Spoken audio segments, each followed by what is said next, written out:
Constituição Federal de 1988 aproximou o Estado do cidadão.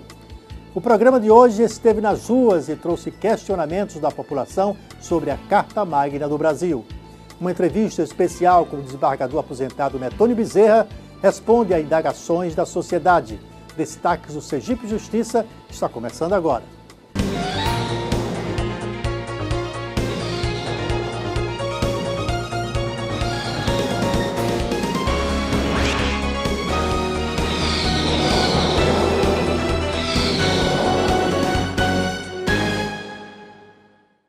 Em outubro deste ano, a Constituição de 1988 completa 25 anos de promulgada. Sobre tema tão importante, o Sergipe Justiça conversa com o desembargador aposentado Netônio Machado. Declaro promulgada o documento da liberdade, da dignidade, da democracia, da justiça social no Brasil. Que Deus nos ajude que isto se cumpra. A promulgação da Constituição Federal de 1988 consolidou o Estado Democrático de Direito. Apesar de acusada de ser um documento prolixo e exaustivo, a Carta Magna brasileira mostrou ser, na verdade, um repositório de direitos e garantias fundamentais para o povo brasileiro. Apesar de mais de 2 décadas, a Constituição ainda gera uma série de dúvidas. Hoje estivemos nas ruas e ouvimos algumas delas. Para respondê-las, vamos contar com a ajuda do desembargador aposentado Netônio Bezerra Machado. Passado 25 anos, qual é a avaliação que o desembargador faz sobre a Constituição de 88? Acho que, sem dúvida nenhuma, a Constituição de 88, ela foi um marco extraordinário de avanço institucional e, acima de tudo, de busca de efetividade dos direitos fundamentais, dos direitos tanto fundamentais individuais quanto sociais, e deu ao operador do direito uma série de instrumentos para permitir a efetividade desses direitos inalienáveis. É verdade que a Constituição tem suas vicissitudes, como não poderia deixar de ter qualquer obra humana, mas, sem dúvida alguma, ela representou um avanço nas conquistas dos direitos dos indivíduos, das liberdades públicas, das exigências do indivíduo para prestações positivas do Estado ou para prestações negativas do Estado. O que me parece é que não estamos ainda muito familiarizados com a Constituição, e isso implica em que esses instrumentos que têm um alcance extraordinário terminem por ser subutilizados. E quem perde com isso, sem dúvida, é a sociedade. Mas a gente já começa a ver, desde vamos dizer assim, a topografia da Constituição, a grande mudança que houve. Ela já começa, no seu artigo 1º, por definir entre os direitos, entre os princípios fundantes da Carta Política, a dignidade da pessoa humana, a cidadania, a soberania, os valores do trabalho e da iniciativa privada. Enfim, só o fato de já vir definido na Constituição o direito à dignidade humana como princípio fundante do Estado Democrático de Direito, isso já é um viés que denota perfeitamente a mudança de foco. Mas se não quisermos entrar nessa área, nós já vamos sentir essa mudança de foco na medida em que a topografia da Constituição mudou. Antigamente, a Constituição vinha primeiramente se preocupando com a organização do Estado, dos seus órgãos, das suas funções para só lá adiante, no artigo 123, se não me engano, da Constituição anterior, tratar de direitos fundamentais. E tratar de direitos fundamentais, mas ainda assim com uma certa timidez. Hoje nós temos até, no parágrafo 1º do artigo 5º da Constituição, a impositividade da efetividade desses direitos fundamentais como cláusulas que são autoaplicáveis, independem de regulamentação. Infelizmente, ainda há uma certa timidez, e isso se justifica porque é uma Constituição ainda relativamente nova para uma cultura de um povo que vem, ao longo dos séculos, habituados a ver uma inversão entre Estado e sociedade e sua valorização.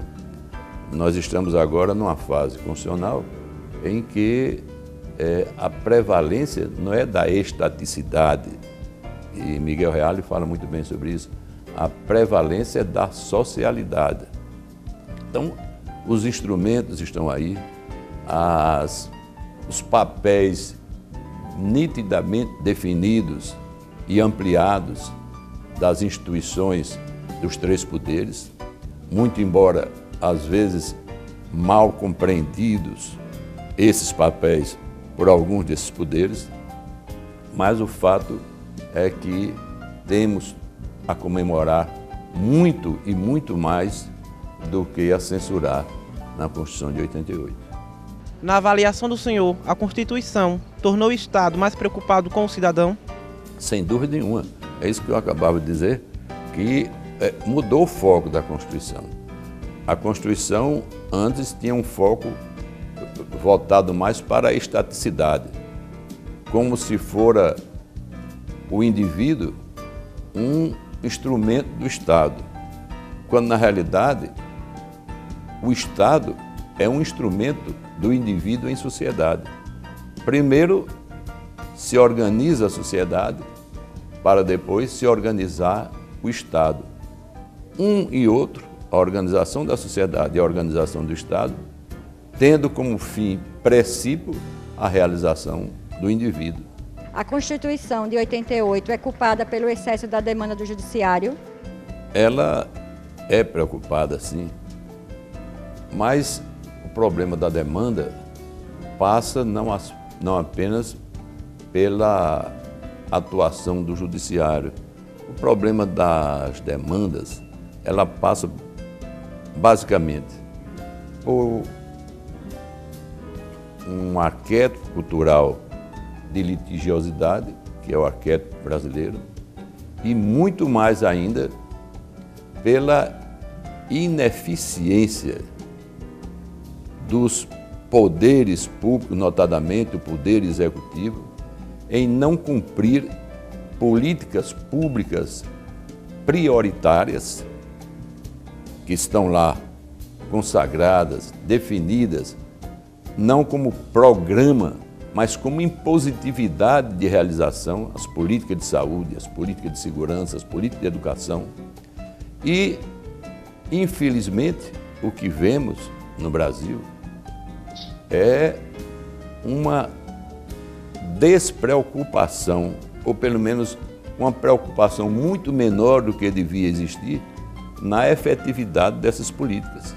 E aí a Constituição inovou, conferindo uma possibilidade do Poder Judiciário interferir junto ao Executivo no sentido do cumprimento dessas políticas.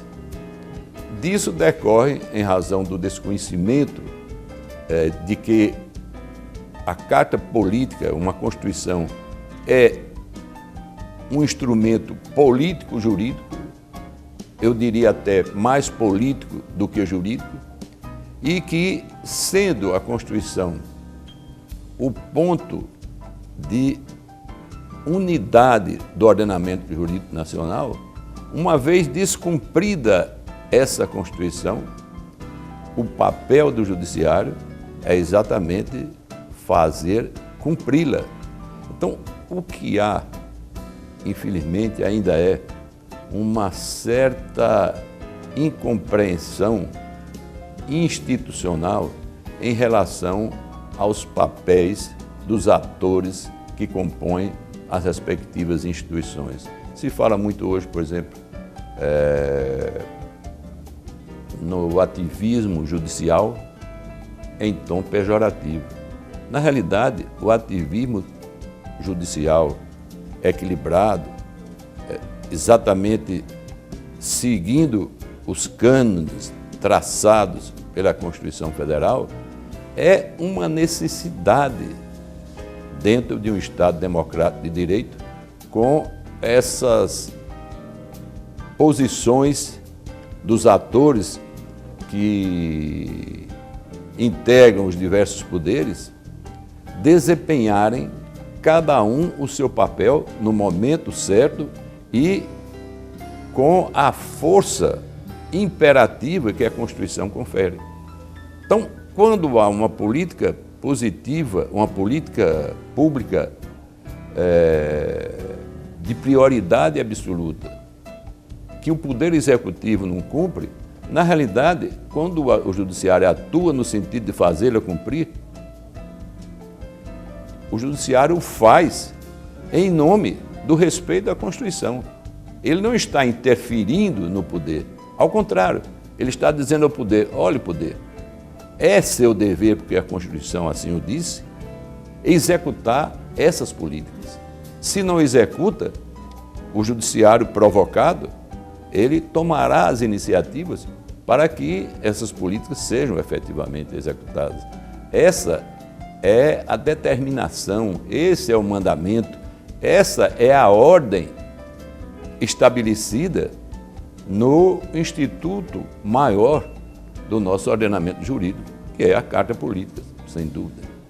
Depois do intervalo, vamos continuar acompanhando a entrevista sobre a Constituição Federal de 88. A gente volta já.